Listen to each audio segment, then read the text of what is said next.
के साथ कहना पड़ रहा है कि वो गरीब किसान के बच्चे वो कहां शिक्षा रूपी दूध पाएंगे और कहां दहाड़ेंगे, इसको तो भारतीय जनता पार्टी अच्छी तरीके से जान रही है। मैं यह बात इसलिए कह रहा हूं कि भारतीय जनता पार्टी का यह दोहरा चरित्र रहा है। जब उत्तर प्रदेश के मुख्यमंत्री स्वर्गीय कल्याण सिंह जी थे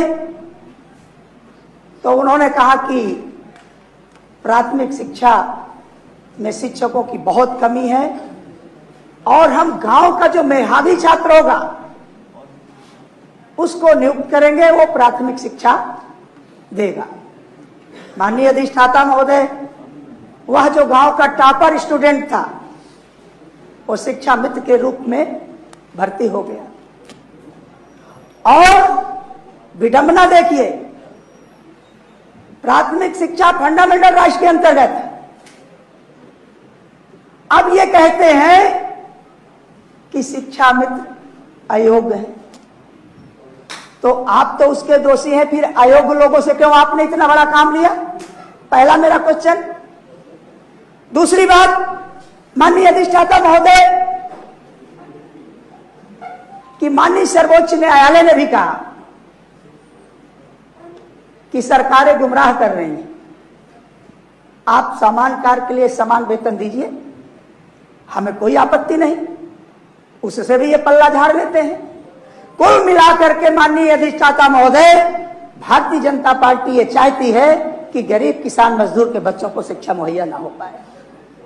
और मैं दावे के साथ ये कह सकता हूं कि इस व्यथा को कुछ शिक्षा मित्र सहन नहीं कर पाए, उसी में बहुत सारे लोगों ने आत्महत्या कर लिया। और ये सुसाइड करने से पहले मैं कौशल कुमार सिंह, शिक्षा मित्र, प्राथमिक विद्यालय मिर्जापुर बेला में कार्यरत हूं। मैं आज योगी मोदी की दोहरी नीति से तंग आकर आत्महत्या कर रहा हूं। अल्प मानदेय 10,000 में मैं अपने बच्चों का भरण पोषण नहीं कर पा रहा हूं।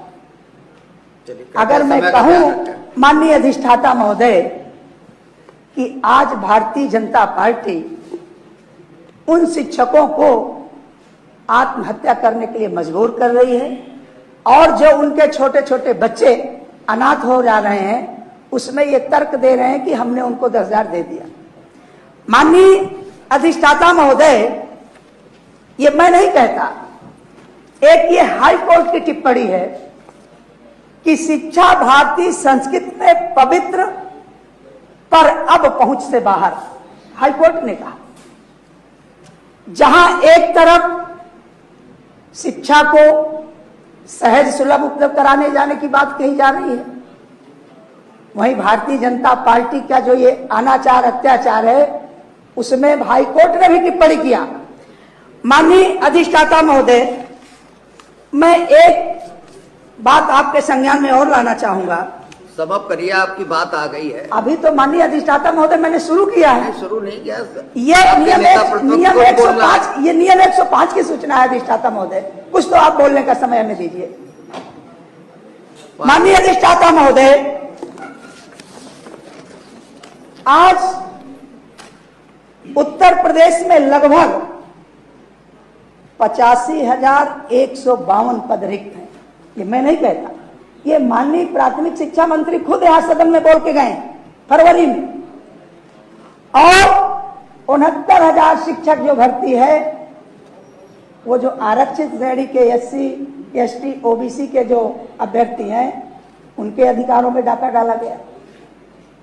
आज अगर शिक्षा के बारे में यह सरकार इतना असंवेदनशील है कि लोग आत्महत्या करने के लिए मजबूर हो रहे हैं, जो पद रिक्त हैं उनको एक साजिश के तहत भरा नहीं जा रहा है, और इसके अलावा माननीय अधिष्ठाता महोदय, किसी भी तरीके से प्राथमिक शिक्षा सुचारू रूप से न चल सके उसके लिए जनगणना, मतगणना, जितना गैर शैक्षणिक कार्य हैं सब कराए जा रहे हैं।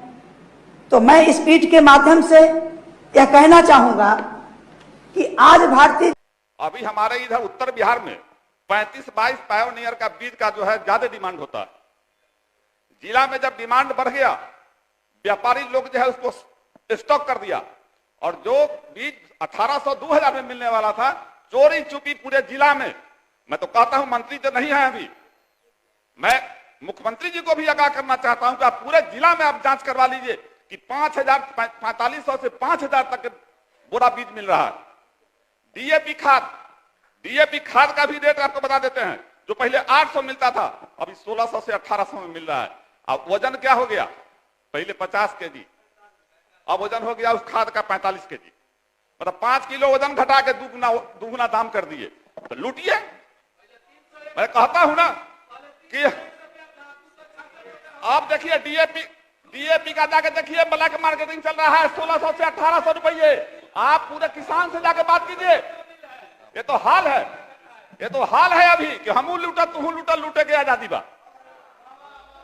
लूटा। इधर देखिए, इधर देखते हैं आप, उसका आप इधर न देखिए तो उधर देखते हैं। पर खादी बा समय बीत रहा है आपका, लूट रहा है, लूटिए। समझे? ये अभी अध्यक्ष महोदय, हमारे माननीय मंत्री, शिक्षा मंत्री भी बैठे हुए हैं। एक बड़ा अहम सवाल है, बीपीएससी से जो चयनित हमारे शिक्षक हुए हैं, जो पहले नियोजित शिक्षक थे, अब बीपीएससी से जो चयनित होकर के नए विद्यालय में गए हैं, जो 15 साल 20 साल से काम करते आ रहे हैं, उनको वरीयता की सुविधा नहीं मिल रही है। मेरा आग्रह होगा मंत्री जी से कि 15 साल जो है जो काम किया है और जब नए स्कूल में जा रहा है, तो मेरा आग्रह है कि उसको वरीयता का लाभ दिया जाए। और अभी जो बिहार का स्थिति है कि स्वास्थ्य विभाग का तो अभी मंत्री जी नहीं है, कि एक सिस्टम बनाया है सरकार ने कि पीएससी से अगर कोई बीमार होता है, कोई एक्सीडेंट होता है, तो पीएससी से उसको जाना होगा मेडिकल कॉलेज में। मेडिकल कॉलेज की दूरी 1 किलोमीटर और पीएससी की दूरी 25 किलोमीटर। ये निर्धारित करे सरकार कि 25 किलोमीटर जाएगा कि 1 किलोमीटर जाएगा। अगर 1 किलोमीटर जाता है तो मेडिकल कॉलेज लौटाता है कि तुम पीएससी से रेफर करा के। और वैसी स्थिति में कई की जान चली गई है। मेरा आग्रह होगा स्वास्थ्य विभाग के लोगों से कि जिसको जहां सुविधा मिलता है वहां उसका इलाज कराने का छूट दिया जाए। नहीं तो ऐसे में गरीब लोग मर रहे हैं, अच्छे लोग को तो इलाज कर देता है, लेकिन गरीब का कोई नहीं सुनता है। अध्यक्ष महोदय, ऐसी स्थिति में एक चीज हम देखे हैं, बड़ा बात पार्टी हो रहा है, एक शहर याद आ गया है हम, जो चक्की चल रही है उसके दोनों पार्ट उल्टे हैं। जो चक्की चल रही है उसके दोनों पार्ट उल्टे हैं। जो बेईमान है वो हमें बेईमान कहते हैं। देश को, राज्य को लूट रहे हैं। आप लोग बराबर कहते हैं। मैं कहता हूं कोरोना काल में इस देश में 2019 में 23 करोड़ लोग अनाज लेता था, मुफ्त का अनाज खाता था। आज 80 करोड़ लोग जो है इस देश में अनाज खा रहा है। देश आगे बढ़ा है कि पीछे हुआ है? आप कहते हैं देश तरक्की कर रहा है, भूखों का संख्या बढ़ रहा है, नंगे का संख्या बढ़ रहा है, कहते हैं तरक्की हो रहा है। मानिए सर 2 मिनट केवल है आपके पास। अध्यक्ष महोदय, अभी जो स्थिति है, पदाधिकारी लोग बैठे हुए हैं यहाँ, कोई भी ऐसा विभाग, मैं माननीय सभी सदस्यों से कहता हूं, कोई ऐसा विभाग है जिसमें चपरासी से लेकर पदाधिकारी तक घूस नहीं लेता हुआ, बिना घूस के काम हो जाता? बता दो हमको कोई, चाहे वो चपरासी हो या पदाधिकारी।